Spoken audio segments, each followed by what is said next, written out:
modeling, doing research in a virtual laboratory, testing theories by the design and building a computer or computer simulation or mechanical or structural system, sequential computers, computer algorithms, successful television, airplanes, cars, industrial machines, etc. Also parallel machines and algorithms like supercomputers and multi-engine airplane. Leonardo da Vinci, Maxwell, Hertz, Volta, Charles Babbage, Thomas A. Edison, Marconi, Alexander Graham Bell, and Alan Turing, Atanasov, Eckert and Mauchly, John von Neumann, Simon Craig, George and Orville Wright, etc.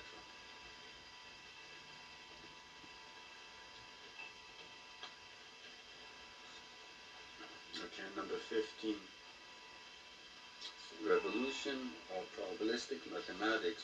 This is Pierre-Simon Laplace, Bayes, etc. Okay.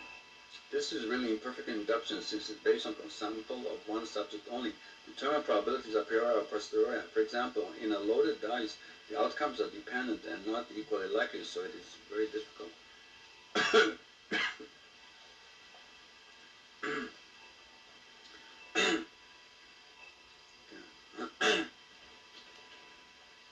You can't use a priori method only since need physics and it's just too complicated. It is based on the techniques of mathematical probability theory, calculating the odds of events, random variables, probability, condition probability, marginal distribution functions, probability distribution, probability density functions, mathematical expectation Bayes theorem seems to work in reverse. I forgot. Kolmogorov, Shavad Kolmogorov, is considered to be the greatest ever genius in probability theory. See also founders of many kinds of distributions like the Poisson distribution or the normal distribution. Recently, Max Born applied the probability density function to quantum mechanics and he got a Nobel Prize. Probability is applied to statistical theory needed in conducting research in medicine, biology, psychology, and sociology. Fisher is one major contributor to statistical analysis. So I should add Kolmogorov and Fisher, Max Born.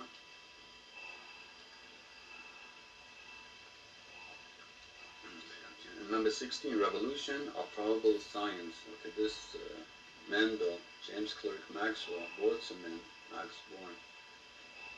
Based on applying probability theory to science in biology and physics, Mendel said that genetics is not by blending of characteristics of the two parents, but each parent has two genes, and the offspring takes one gene from each parent. A gene can be a dominant gene or a recessive gene.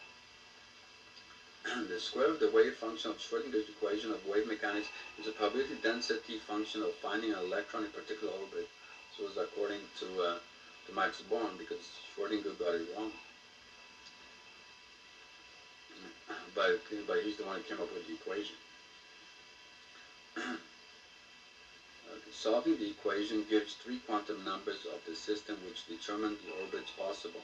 Later, a fourth quantum number of spin was added for completeness. Quantum mechanics neglects the effect of electrons upon each other, but only considers the effects of nucleus upon the electron.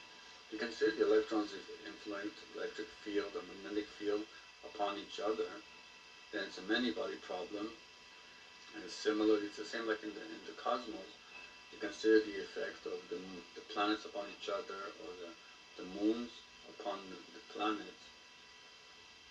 Or, I don't know, there might be as many as 70 moons in our solar system. That becomes a many-body problem. Even Newton said it's too complicated. You can't handle it. Although recently they made some progress in that.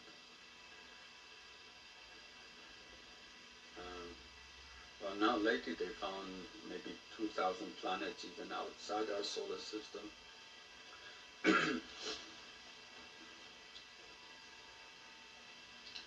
And now, recently I just heard that they found a planet in our own solar system even when they took away Pluto. They might have another one because they checked the gravitational field, I think. So they might have found another planet in our solar system. Now they're trying to observe it with a telescope. They also, I think, recently found two black holes that collided that helped to prove that black holes exist, and also that Einstein's gravitational waves exist. I think somebody got a Nobel Prize for it already anyway. I mean, for detecting gravitational waves a few years ago. But,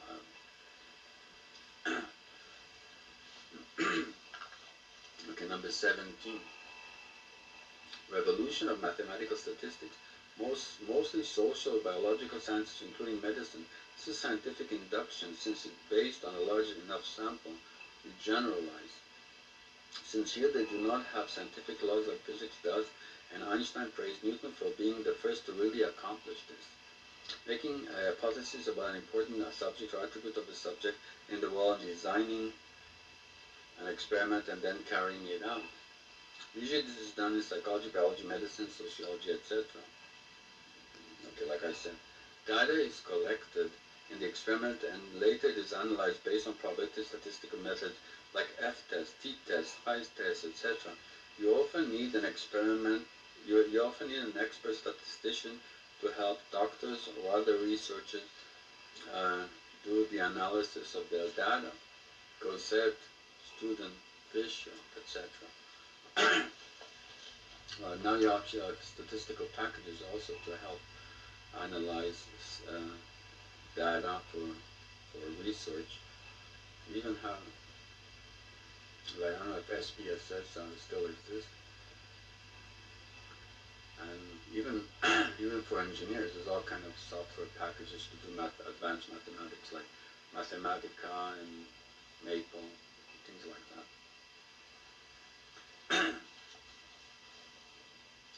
Even if you want to do it yourself by programming, now I heard there's fourth generation languages, which is much more powerful than third.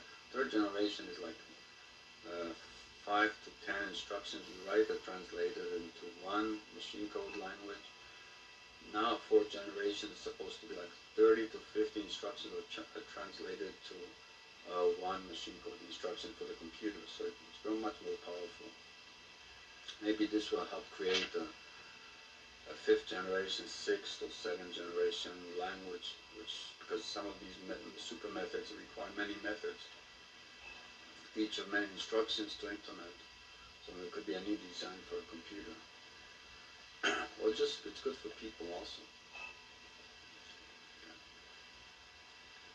Okay, revolution in statistical science, mostly physical science. Maybe only physics really meets this label today, based on mathematical statistics but applied to physical experiments. For example, explaining the behavior of molecules, which is at the microscopic level, really by a microscopic level, description using statistics. Einstein proved that molecules exist by his theory of Brownian motion. 100 years ago, they didn't even know, they weren't sure that molecules existed.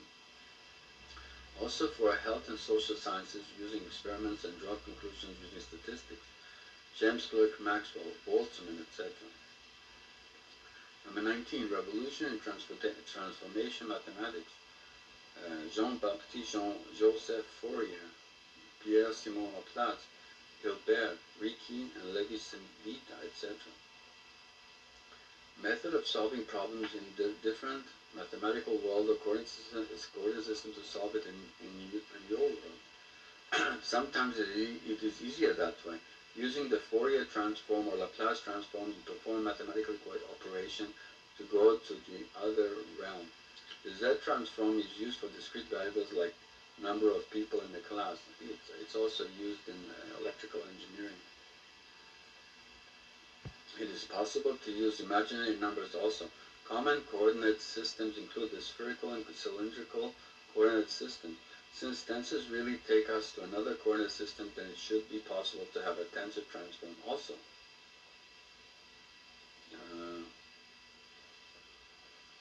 Yeah, no, that's what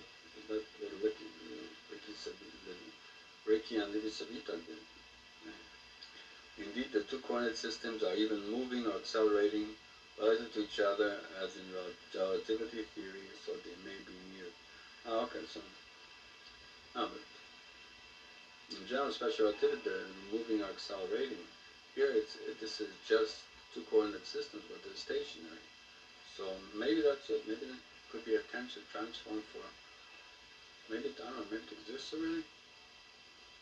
Tensor transform for two quantum systems which are both stationary. Okay.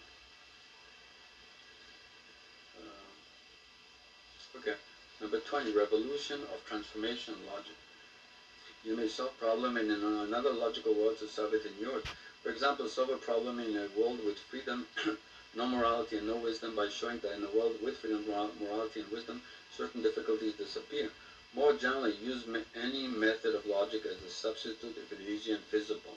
Author, Joseph Beaton, that's me. I hope they will record the sound. Number 21, revolution using imaginary dimensions. It is possible to add imaginary dimensions, each being the multiple of the square root of -1. This thus extends the scope of our universe. Some indefinite integrals which are hard or impossible to evaluate can be converted to integrals including an imaginary dimension and more easily evaluated on the complex plane. Imaginary coordinate system a complex coordinate system just has regular x in one direction, real value, magnitude in one direction, on one axis, line. In the other orthogonal or perpendicular direction, you have some multiples of the square root of -1. Really, there's even higher dimensions. You can have several real axes and one imaginary axis.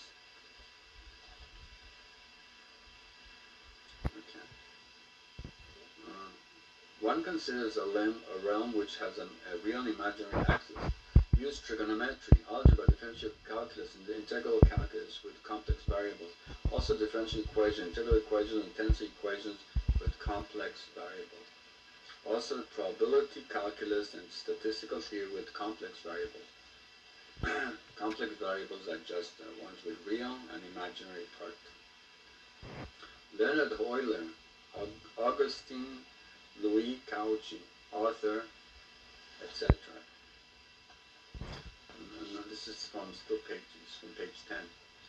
Revolution in dynamic logic. This is unknown source. I'm sure there's a lot of contributors. I don't even know. A computer compiler is a program, for example, that cannot detect certain errors during compile time and when the program is being translated to machine code. Since some mathematical variables change only while the computer program is executing the instructions on the data after translation, so only when the program is run are the true values of the proposition allowed to change with time and place. It depends on the data that you feed it. It depends on the calculations you make. So there's only so much that the compiler can